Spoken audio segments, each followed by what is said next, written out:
Welcome to the first walk and talk series, and we've picked a lovely day for it as well. The sun is shining. I'm very excited for this conversation. These first two episodes are going to be structured a little bit differently. We wanted to give you guys, the audience, an understanding about who we are as individuals, so you can also get an understanding of why we're actually doing this project and what it means to us as well. So again, Brad's here today. We're going to be spending the next 40-50 minutes learning about Brad's story as well, which I think I'm very excited for. Looking forward to it. Really 100%. I think we've had quite a lot of conversations, haven't we? But again, that's only been over the past 3 months, and I think this is going to be a lovely opportunity for me to learn a little bit about yourself as well in some more depth. And I'm looking forward to it as well. So should we get walking? Definitely. Yes.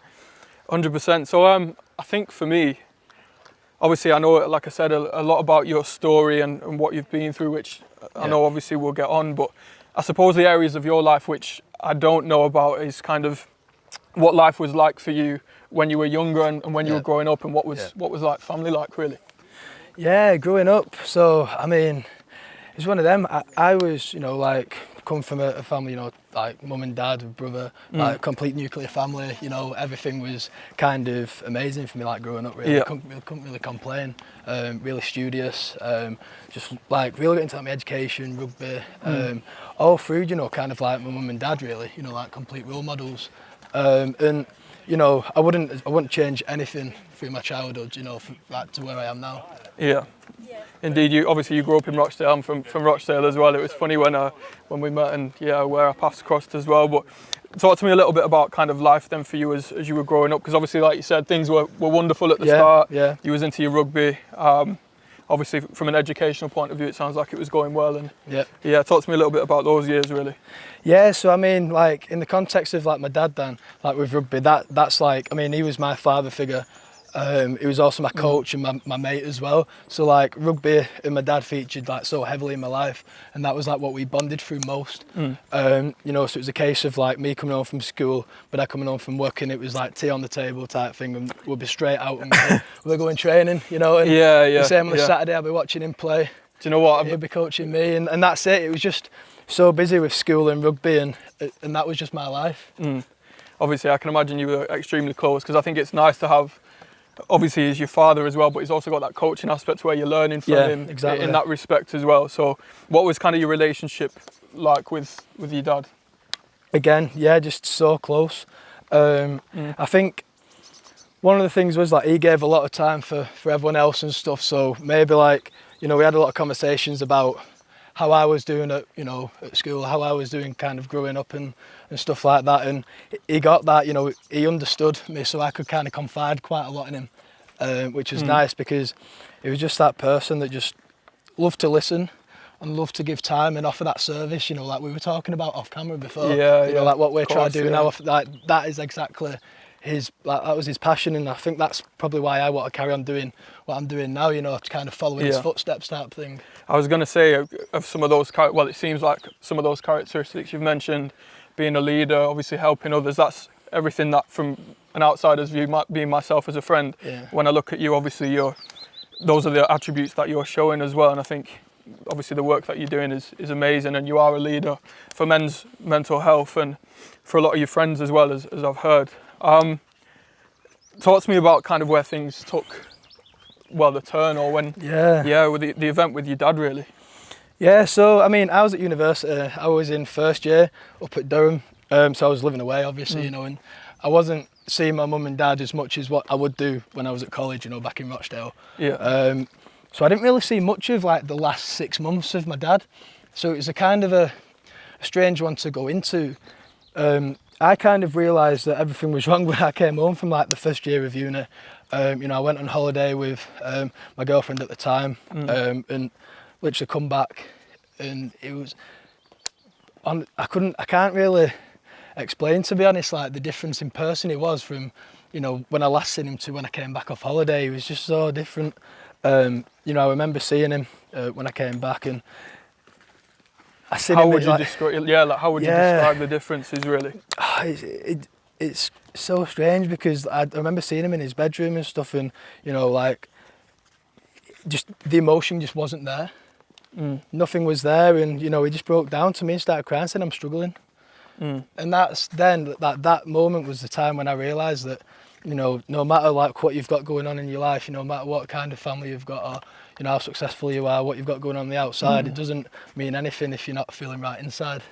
And that was like definitely a kind of like that turning point then. And I realised that instead of my dad giving me all this energy, I needed to switch it and give him mine, you know. Yeah, do you know what? I think as an event that would have been quite difficult, to be fair, because obviously you've had, like you said, this leader who plays rugby, who coaches everyone, who sounds like he's larger than life, and obviously then you've just gone to university, and then you've come back and you've seen like a completely different side, really. So I imagine in that, obviously when that event happened, was it quite a shock to you to see your dad like that? Yeah, like I never ever thought that like my dad could feel like that. I never thought it was possible, and the reasons why, because as a kid growing up, I mean, you know, I looked up to my parents as this like invincible figure.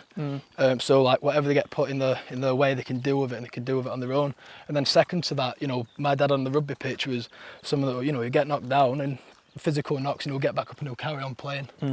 So I kind of portrayed that would be him mentally as well.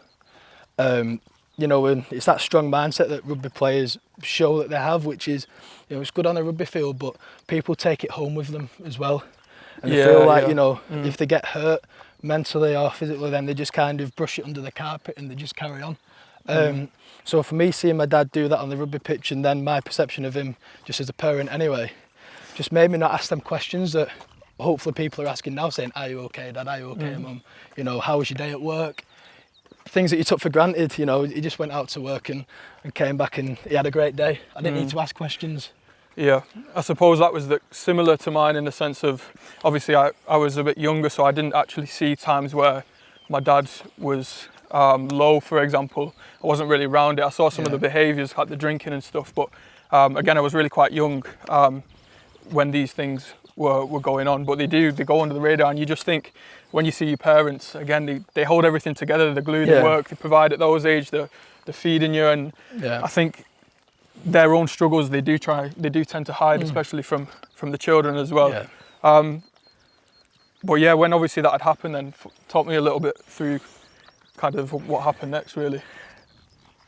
I mean, to be fair, like if you skip through to the last day, I mean, I won't go into it into that much detail and stuff, but you know, I was the last person to see him. You know, before he went to the gym, and I thought he was just going to go and, you know, just have a gym session and stuff. And I made his buddies for when he got home. I said I'd go with him, you know, just like to support and stuff. But me and my dad always had this thing of trust, you know, like we're building each other up, and you know, we're starting to trust each other to do things, you know, like him going out on his own and stuff. And yeah, didn't come back, and that was, again, it was just something that I've held, and like that burden that I've had. You go, I was the last person to see him, and it was a lot to process, you know, for the police to knock on our door and sit us down and said, your dad's passed away, and like it was just, I can remember like the emotions, like it's more than pain. You know, I said it on a documentary that I've filmed as well. You can't describe the feeling, indescribable. I don't even know how I felt now, because it was just so foreign, the emotion, like the rush of whatever it was. And I just knew then that like everything just crumbled, and I had to rebuild myself some way. You know, like everything just from the top to bottom have just been ripped apart. My whole perception of life changed, and I just knew that everything was just going to be different. And the initial feelings were no feeling, to be honest. No feeling at all, complete numbness, denial. Just complete denial, thinking it's not happened. Went back to university, because obviously this happened in the summer between first and second year. And it was still the same contact time with him, because I didn't really see him that much anyway beforehand. So again, it's this denial's been carried on. Because I'm going back to university, I'm just missing the calls and the text. And that's it. You know, every now and again, my mates will go, how you doing, you all right, Brad? I'm like, because they know what's gone on. But, you know, so they're asking me questions and stuff, but I'm playing it, I'm fine, I'm in denial mode. You know, going to the gym, try to pretend everything's all right and stuff. Keeping like cerebrally active, keeping focused, not really tending to but I imagine even at that point, to try and kind of decipher how you feel and get an understanding of all the emotions that are there, it's very difficult, isn't it? I don't think, like you said, you mentioned you didn't really know how you felt, or those emotions were hard to comprehend really close to the time of the event. But from what I'm seeing, obviously you've had this amazing life with, obviously your dad, he's been your coach, he's been your father, your best mentor, friend. And then you've lost that whilst you're in university, which are really pivotal years for yourself. How did you take all that? Yeah, so I think when I went back for Christmas, like after my first semester in second year, that's when it hit then, like it wasn't around the dinner table, you know, it wasn't there, it was that less person to chat to, and that's when it kind of hit home then, and then I took that back to uni. And what I did then, I started to internalise a lot of negative emotion. One of them being because I was the last person to see him, you know, putting a lot of blame on myself for stuff, and I kind of went back and was like, you know, how was your Christmas and stuff, and to be honest, again, I was still trying to just put on this mask, you know, everything's okay, I'm getting up and I'm carrying on and I'm being strong about it all, but I think deep down, I was just crumbling inside, and I kind of masked it up by going out, having a drink, but that's typical for a university student to do. It's typical 100%. For a university student to go out on a Tuesday, Wednesday, Thursday, you know, and then back, you know, so people just see me enjoying myself at uni. I don't think they've seen exactly what was going on inside. So, you know, if they're seeing a bit of an erratic behaviour from me, you know, on a night out, they just think, like, what's he doing? I had, you know, but all this emotional turmoil I was processing, and the drink was just kind of emphasising all this burning anger and frustration inside of me, which started to kind of just get unleashed at random points. See, I can resonate with it a little bit, because obviously I lost my dad when I was very young, like 9 years old. However, it's very hard to comprehend for those years, again, what's gone on. I didn't really get a grasp of it, and when I started to really suffer was when I reached a similar age to you, because I was like, oh my God, I'm seeing all my friends kind of play fighting with their dad and stuff, and kind of that support that I didn't have. And I was like, I really, as I'd matured, I got to really understand what I'd lost, and it was like a second wave of grief, really. And I can resonate, because I went into that reckless mode of should we go this way? Yeah, we'll run this way. Brilliant. Again, like the drugs and the alcohol, and I'm in an environment where people think it's normal and it's just fun, but for me it was never fun. It was like my release for all this pain that I'd kept inside. So I resonate with that a lot, really.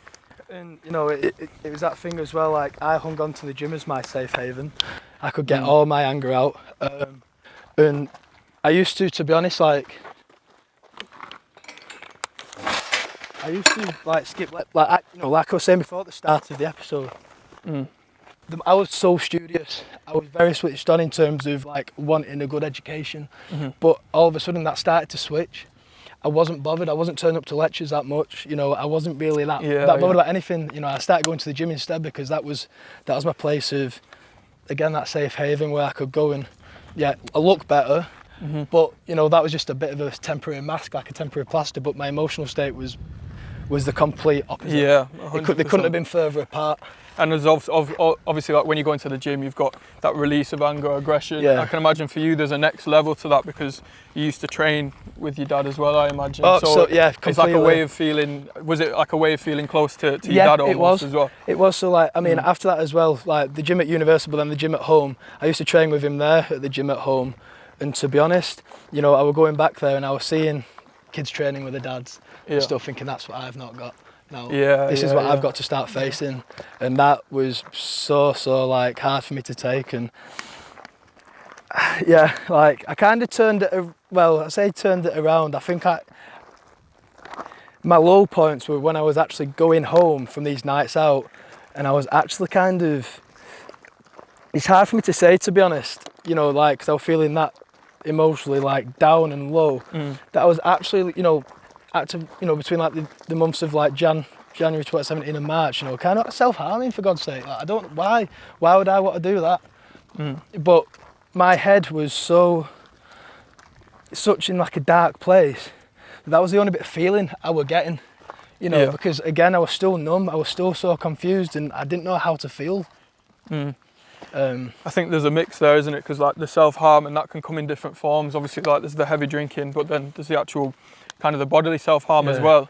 And it is a way to almost control pain, because in those moments you don't have control over the whole scenario, and you don't have control over the things that are causing you pain, and you're trying to find a way. And sometimes that can be a way to be like, do you know what, like I can feel this, and I'm doing it to, like, you're in control of the root cause of it, which provides you and makes you feel a bit more in control at the moment. So I understand it as well, because I've been there as well, so I understand it. And how did you feel in those moments when you were at kind of your lowest, and like what did it look like for you in terms of that process of these moments where you were on your own, really? I'm scared. I'm scared, like 1,000,000%. Just scared of being on my own. Wanted to be around people, because I couldn't think straight. You know, I was having all these mixed emotions in my head, and let's take this gator. Yeah. Like, I've had all these emotions in my head, and finally opened.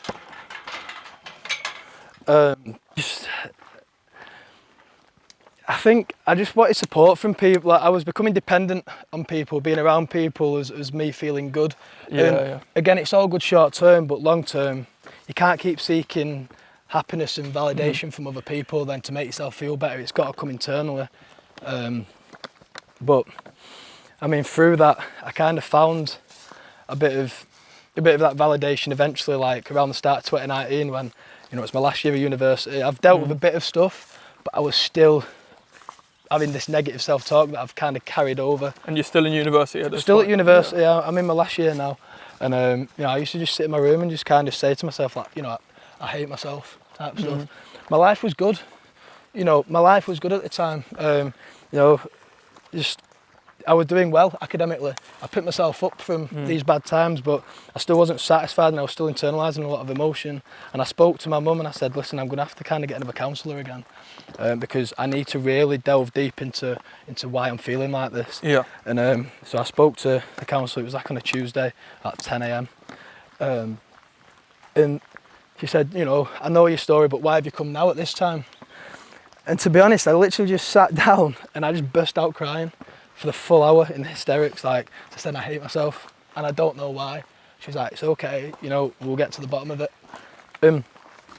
That, me saying, you know, stuff like that, you know, the fact that, you know, I hate myself, and this negative thing and being scared on my own, which is why I ended up kind of hanging out with other people to get away from that, like a distraction of these negative thoughts. You know, so you kind of go out on a night out and you're distracted, and then you face reality when you come back home. Yeah. And then that's when it hits. It's a vicious cycle, isn't it? Yeah. It is.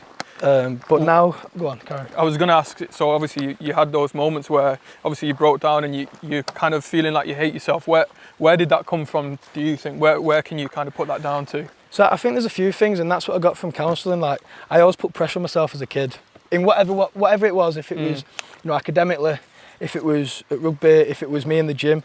You know, I had to be the best person of myself, you know.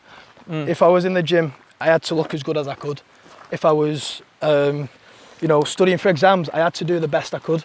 And if I didn't, again, I'd be beating myself up. Now, that was only like a shallow bit. And then the fact that I internalised a lot of stuff from my dad's death, that just escalated everything then. So I was dealing with that as well as the pressure on myself academically. The pressure from myself in the gym, because I still wanted to look top. I still wanted to be on top form. I still wanted to get first. And I just wanted to carry on and not beat myself up. And I wanted to just sit there and go, it's going to be okay, Brad, but I couldn't, because I had that much high expectation of myself. Do you think you felt like a bit of a failure in some sense? Because it sounds like, obviously, again, you were really academic, you were brilliant at sport, you had all these things that were going. And when I went through the grief and the loss that I did, it was like, that was the one thing that I couldn't understand, and I tried so hard to fix everything myself, and there were times when I couldn't. And I was like, why am I not able to do it? I said, I've done so well in all these other areas of life, but this is the one thing that I couldn't work out. I couldn't understand why I was feeling the way I was feeling. Do you think some of that kind of I hate myself stemmed from maybe feeling like you didn't have all the answers yourself? Yeah. Again, it's just me, like you say, just try to be that person that's just on top of everything, you know, and wanting to fix everything, wanting to know the answer of why my dad weren't there, and, you know, wanting to be the man of the house and stuff, and kind of looking at myself going, am I even that? What even am I? What am I actually doing? You know, ringing my mum saying I'm dropping out of university because I didn't see a purpose in uni anymore, and I didn't see a purpose in being here, to be honest.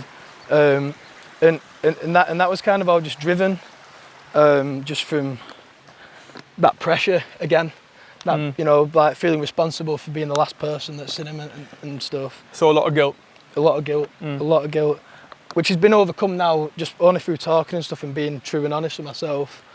But I suppose, yeah, that kind of leads nicely on to how you overcame everything and how you managed to end up dealing with those problems. And obviously you mentioned a little bit you had to go back to counselling again and you completely broke down. So it sounds like you've stripped yourself back to almost like ground zero in that exactly. moment. Yeah, and then rebuilt myself back up, understood what my purpose was in life now, and that again just to give that service and, you know, be there for people and show people that, you know, it doesn't matter what you're going through, you know, it's your problem, it's important, you know, we should talk about it. And that's why I've just wanted to create a platform for people, like within Rochdale and stuff, to kind of have that conversation, really.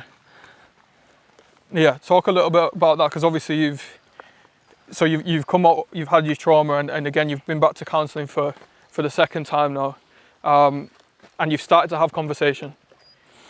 And what's that conversation done for you, and how have you managed to get from there to now in a position where you're working with people on a weekly basis, 50 men that you've grown the Andy's Man Club to in Rochdale, and you're in this point where you are a leader for men's mental health. How have you got from that counselling session where you broke down in tears to where you are now, and what has that been like for you as a journey? Really? Okay, so like I think that counselling just been able to make me understand why I'm where I am at that time. Yeah. It's gave me a kind of a clear head. It's cleared all the stuff that I was asking questions about, because sometimes we can't have answers for every question that we have. And it's accepting that. And once you're kind of starting to accept stuff like that, and when that's such a big factor in your life, once you start to accept that, you know, these are questions that you can't answer, you start to feel a little bit more liberated. You forgive yourself, you forgive your dad for doing what he did. Yeah, you start to become more free, yeah. and you start to really look deep inside and think, what can I actually do now to change it for other people? And that's when it started to switch. Instead of me now thinking, why have I not got a dad now? Why am I not this? Why am I not that? Why am I feeling like this? It's the question's changed. How can I help other people now? Yeah. And that's it. And that started to kind of drive then this, right, let's get involved with Andy's Man Club now. Let's kind of, you know, do stuff like this. Let's post videos to see how other people can be helped and stuff like that. And the story's changed then, you know. That thing that could still be such a negative point in my life now has become something positive for myself and other people. Yeah, no, I think it's amazing. What you've said there, obviously, the root of it all has been conversation for yourself. Obviously, owning that event and being like, do you know what? Being able to talk about these mental difficulties, the self-harm, how you felt like you were a failure, all these areas of your life which, again, society could make us feel like we're not able to speak up on. But you've obviously owned those areas, and you're now giving value to other people in the work that you're doing, which I can imagine is quite liberating from that respect. Definitely. You know, just seeing people kind of come to me now for help and, you know, kind of, you know, ask for direction. That then just reignites everything again. It's going, this is why I'm doing what I'm doing now. You know, for other people, and to see, you know, it was a few weeks back, there was a kid that turned up with his dad at Andy's Man Club, and I could literally see the parallel situation of where me and my dad was at that time. We just didn't have that option to go and speak. Yeah. You know, and it's just kind of, it's amazing to see now that other person, that dad and lad, now have that option where they can actually go out and speak. It's so powerful. And it made me warm inside, obviously very emotional at the same time, but, you know, to see that we can give other people that opportunity to realise that when they walk into a group of 50 men, they're not just walking into a group of 50 men, it's 50 people in the support network. Yeah, I can imagine, so definitely. And, you know, like I've always spoke about support networks and stuff, it's a lot larger than what you think. Yeah. A lot larger, you know, just give a call out for help and you'll suddenly realise how many people are actually there for you. Yeah, I think that's one of the most powerful things. I know I came down to the one session and I saw people that came in and they looked broken, they looked like they were carrying a lot of heavy weight, some with hats down, and in the initial kind of conversations they weren't really open and they didn't want to speak. And then by the end, 2 hours had passed and the same individuals, hats off, smiling, kind of being open, and it was such a powerful thing for me to see that change and to see a physical kind of representation of journey of all that weight coming off through conversation. I think that resonates kind of really strongly with the idea of how conversations helped you and how you've been able to teach people, how powerful that's been moving forward as well. So obviously conversation for you has obviously been a really powerful tool that's allowed you to heal these areas of your life. Yeah. Again, from the difficult trauma that you went through at 19 years old, but what else do you think has been some of them key fundamental things that you've kind of been allowed to overcome the difficulty really and move forward in life? What would you say? I'd definitely say rugby is number one, I think. Obviously, as well as family and kind of friends, but there's an actual collective thing that has helped me through, definitely rugby. And, you know, it's that family sense of it all. And I'll kind of give you a bit of a story as to why it is, you know, because that was a big part of my dad's life for one, big part of my life and the life of my family as well. But the day after, and it wasn't even 12 hours after my dad passed, like Mayfield, the team that my dad played for and I played for, had a game in the cup over in Castleford. And there was some guy that asked me, he said, you know, do you want to come down and watch the game? Because he knew what went on, and well, everyone did. Everyone knew what went on. You know, do you want to come down? And I'm thinking to myself, you know, should I lock myself in my room now for a little bit and just be upset, or should I actually get back out and see people and be surrounded by the people that I know will help me through this? First thing I did, got in the car and literally went, watched the game. They did a minute silence. I went down. Yeah, not even 12 hours after. Did the minute silence and stuff, people seen us, and to be honest, very strong. I think the moment it changed for everyone was when they came off the field. They won, and they all came over and they all started hugging us and just breaking down. That was it. A bunch of rugby lads just being upset. Yeah. Straight away, that I think was a bit showing kind emotion. Of what, opening in public up, as well. Yeah. Opening up in public, and I think that was a big thing for me then, knowing that all these lads, I can count on them, and they can count on us and stuff for family. You know, it's more than just a game. Like off the field as well, everything that's been done. I was going to say, it's been lovely from my side to, as someone obviously outside that friend group, to look in, and I obviously have spoken to a few of your mates from the team, and the amount of support and love they've got for you as an individual, that still resonates today. It's not just it's been constant, hasn't it, throughout your whole journey? And I can only imagine how proud obviously they are as a family, as a unit, to see you doing what you're doing now as well. Yeah, and like, I mean, that's why I'm still involved with it all, you know. I was at the club, that's why I've got Andy's Man Club at Mayfield. You know, just aligning everything with values and stuff, and, you know, just history and legacy and stuff like that. So yeah, just rugby has been a pivotal part, 'cause it just gives you that network of support that I don't think my network of support is so big from rugby, you know. Obviously with your family and other mates as well, but yeah, there's no other mates like that at all.